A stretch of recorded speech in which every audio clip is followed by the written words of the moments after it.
Okay, today we are going to discuss the second part of the summation of series lesson 3.2. This is the final section. Converging series. That is the subtopic. So before starting converging series, I want to just recap what we discussed under 3.1. Okay, what did we discuss in that? We discussed 3 theorems. Can you remember? What are the 3 theorems? First one is sigma r equals 1 to n. R can be written as n over 2 times n plus 1. Then sigma r equals 1 to n r square. If we have a series where the general term is r square, we can write its sum in this manner: n divided by 6 into n plus 1 into 2n plus 1.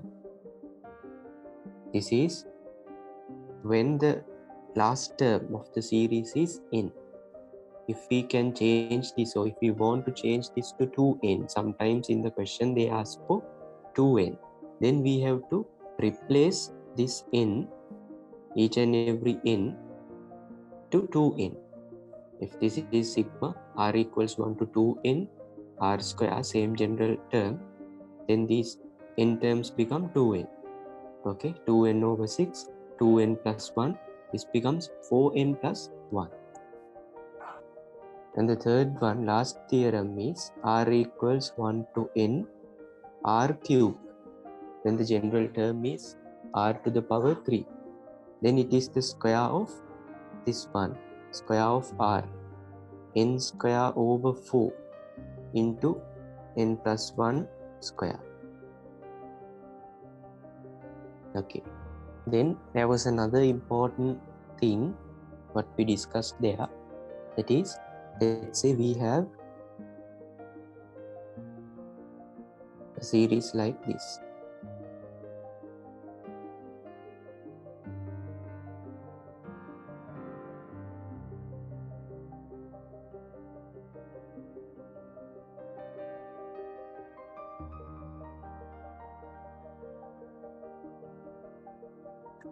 This is the series. For this, I can write the general term. Now you can decide the general term for this. In each and every term, numerator is 1. Therefore, no need to put an expression for numerator. It is just 1. Then we have to consider denominator and also the first digits of these denominators. We have to consider them as a separate number pattern. What is that pattern? 2, 4, 6. Then we can write the general term for 2, 4, 6 pattern. It is 2r. You can take the difference between two consecutive terms and multiply that by r and see whether we can write the general term directly like that. Yes, it can be written directly. It is just 2r. Then for the second set of digits, 5, 8, 11. The difference between 5 and 8 is 3. Then we have to write 3r. Then when we multiply 3 and 1 to obtain the first term, we get 3. But the first term we must get is 5. That means we have to add 2 more to this term. Then this becomes 3r plus 2. Therefore, the general term or the common term for this particular series is this: 1 over 2r, 3r plus 2. Then let's say they have asked the summation of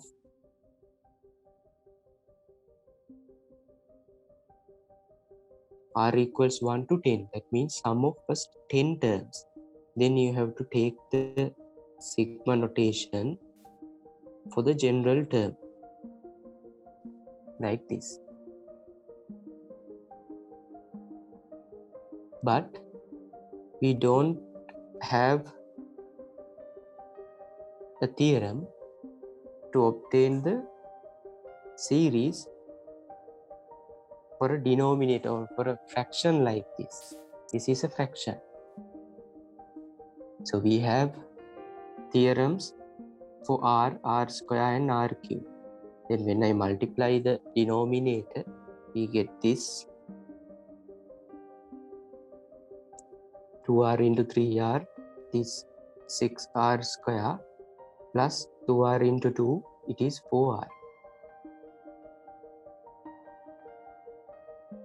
Even though we know a result for r square, here we have r square in denominator.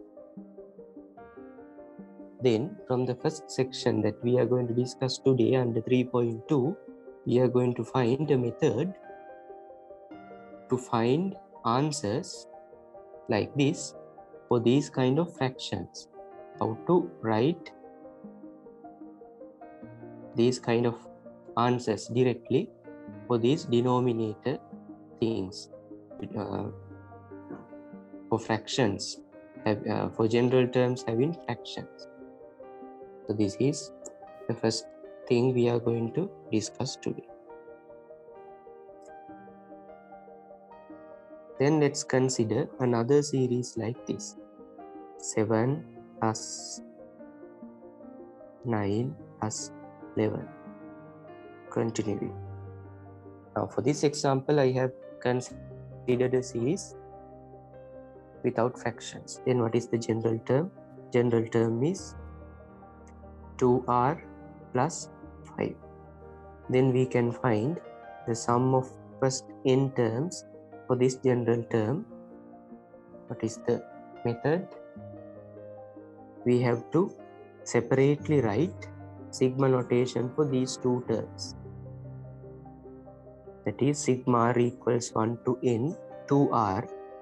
In there, we can take the 2 coefficient in front of the sigma notation. Then another separate sigma for 5.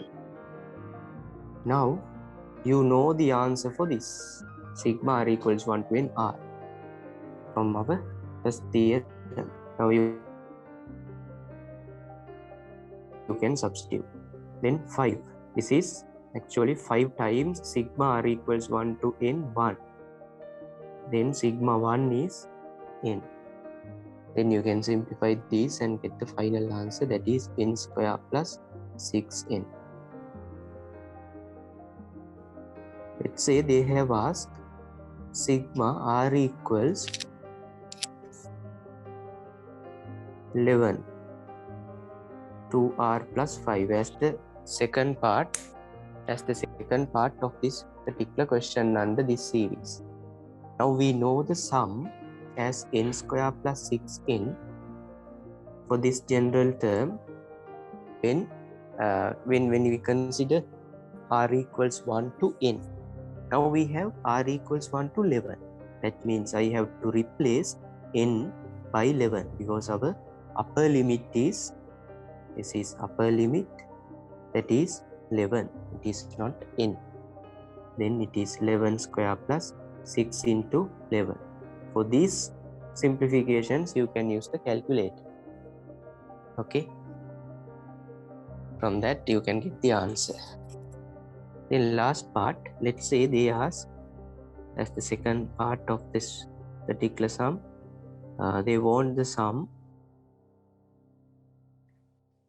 of the series from r equals 4 to 11. 4 to 11, same series. Now this is the sum from 1 to 11. But they are asking from 4 to 11. That means we have to consider the sum from 1 to 11 and deduct the sum from 1 to 3. Because 1 to 3 terms are not required because they are asking from 4. So we have to deduct summation from 1 to 3. Like this. Now you know the value for this from Roman number. to this part, you can substitute it here and you can again find this. The sum is n square plus 6n. Now we have to replace our n by 3 because the upper limit is 3. Then it is 3 square plus 6 into 3. You have answer here. You can calculate this and get the final answer. So those things we discussed in 3.1 section. Okay. Now today's lesson. Converging series. To explain that, I have selected this example. Now this is a fractional general term. We have a fraction as the general term. To obtain the sum, we have to consider partial fractions. So partial fractions, okay, this is partial fractions theory.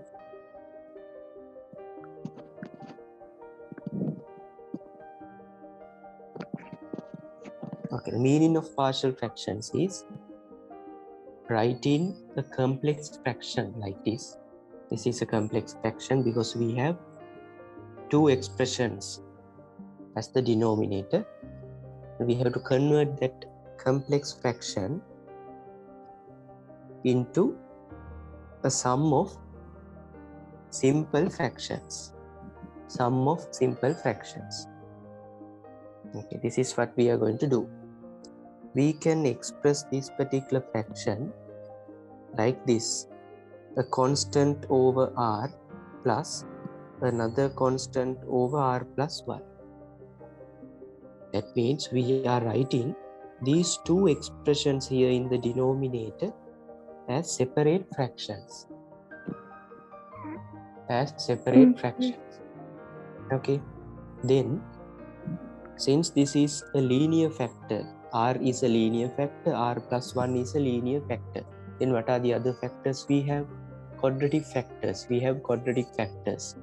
That is, when we have r square plus 1 or r square plus 2r plus 3. So these are quadratic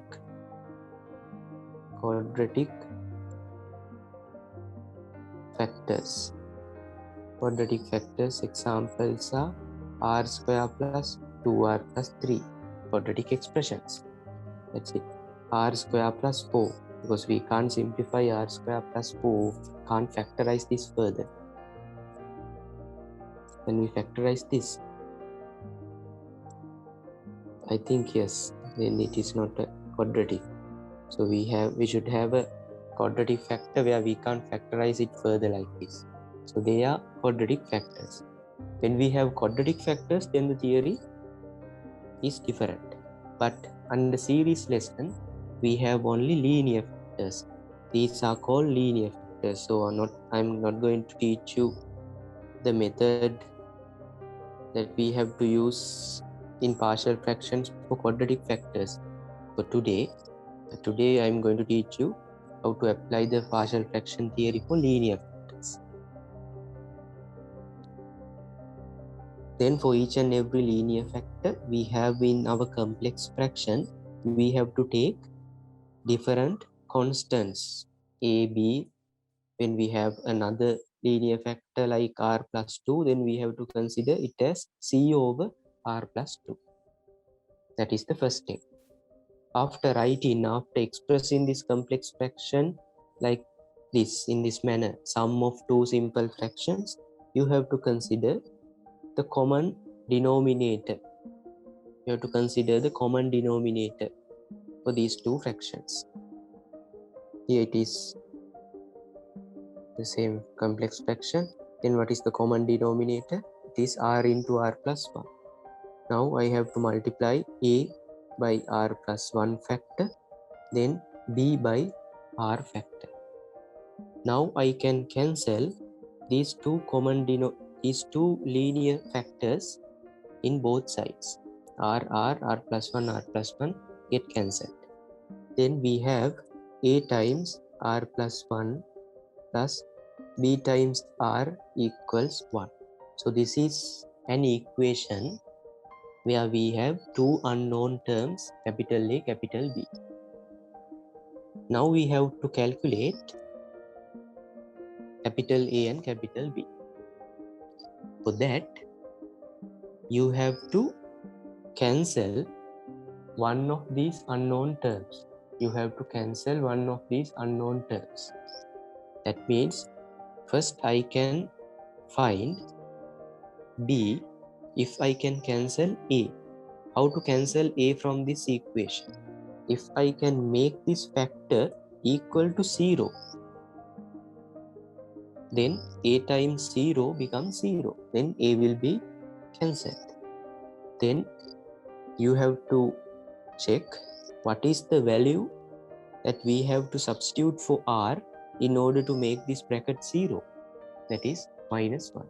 If I substitute R equals minus 1, when R equals minus 1, then R plus 1 bracket becomes 0. Then A times 0 is 0. Now we have only B. B into, once again, R is minus 1. B times minus 1 is minus B. Here we have 1. Therefore, what is the answer for B? It is minus 1. Now we have B. Similarly, we have to apply the same theory to find A. To find A, I have to cancel B term. How am I going to cancel my B term? I am going to make this factor 0.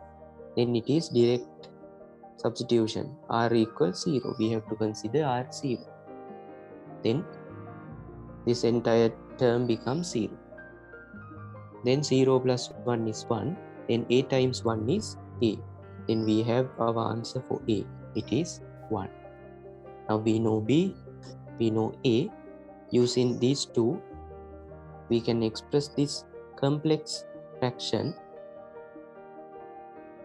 as the sum of two simple fractions, A over R. What is A? A is 1. It is 1 over R. B, what is B? It is minus 1. Therefore, here the sign becomes minus over R plus 1. So writing this complex fraction as the sum of two simple fractions is called partial fractions. In most cases, we get a negative sign here, and it is a kind of difference of two fractions, not a sum of two fractions, but the definition is sum of small fractions, simple fractions will give you the partial fraction. Okay, for this example, now we have already calculated or found the two partial fractions. Then we can write this question: sigma r equals 1 to n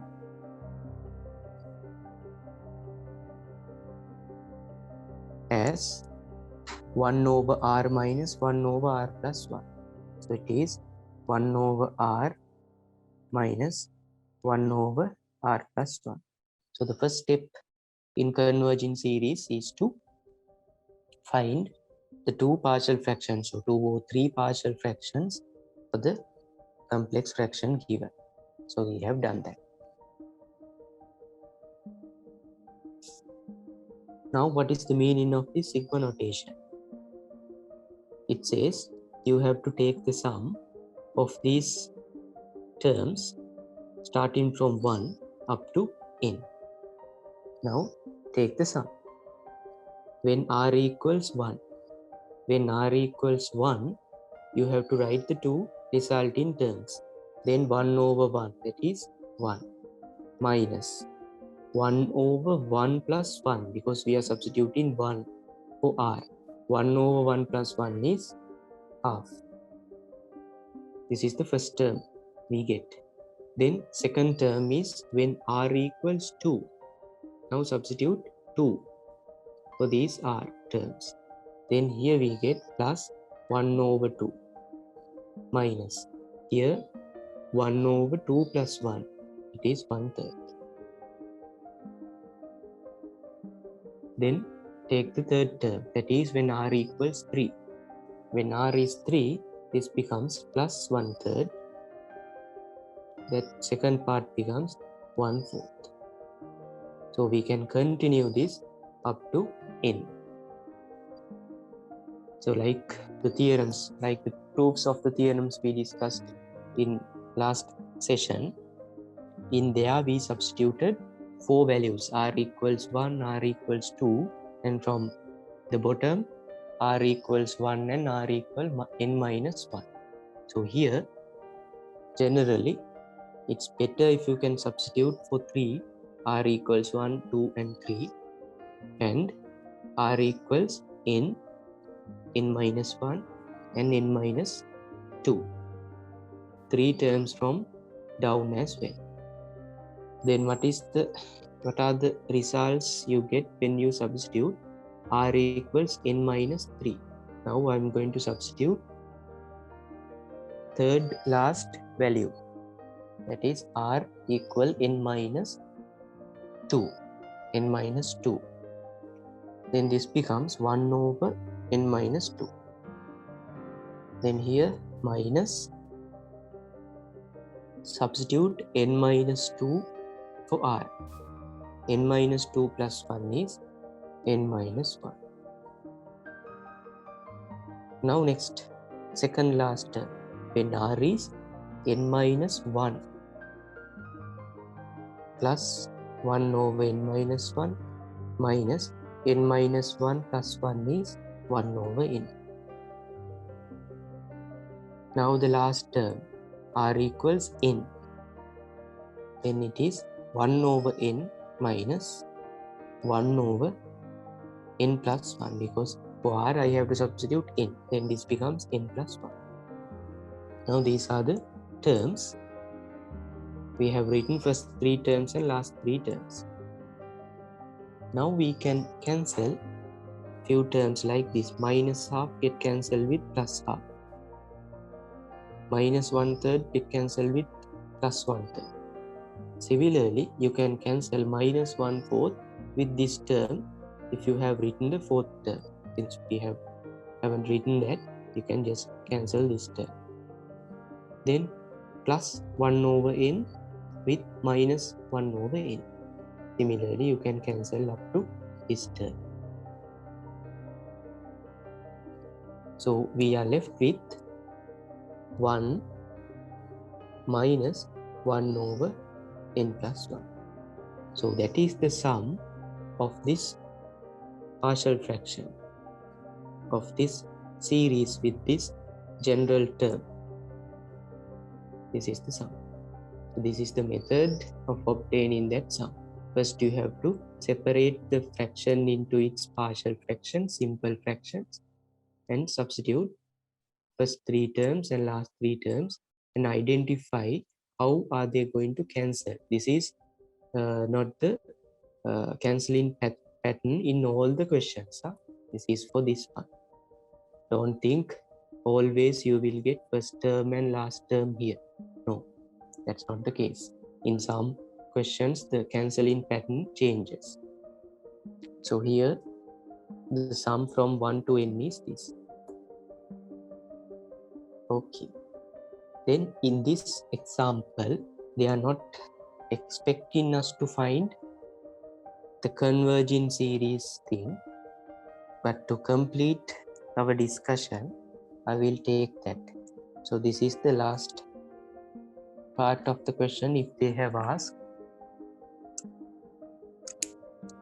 a question like this, sigma r equals 1 to infinity,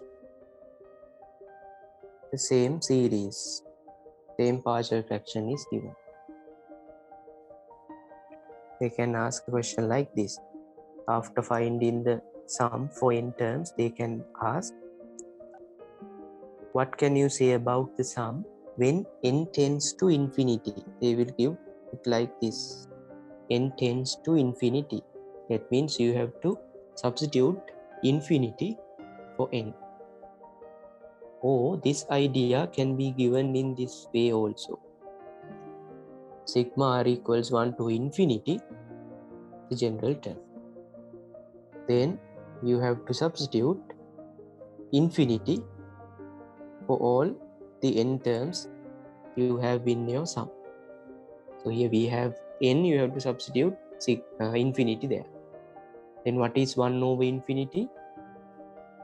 1 over infinity is 0. Okay, we discussed that in previous sessions. Okay, in graph lesson we discussed this. 1 over infinity is 0. Then 1 over infinity plus 1 is still 1 over infinity. It is 0. 1 minus 0, answer is 1. Therefore, this series, okay, the series with this general term will converge to 1, when we take the sum from 1 to infinity. So that is the meaning of converging series. This series will get converged to finite values like 1, 0, or half. So they are finite values. The series add up to that particular value when we take the sum from n equals 1 to infinity.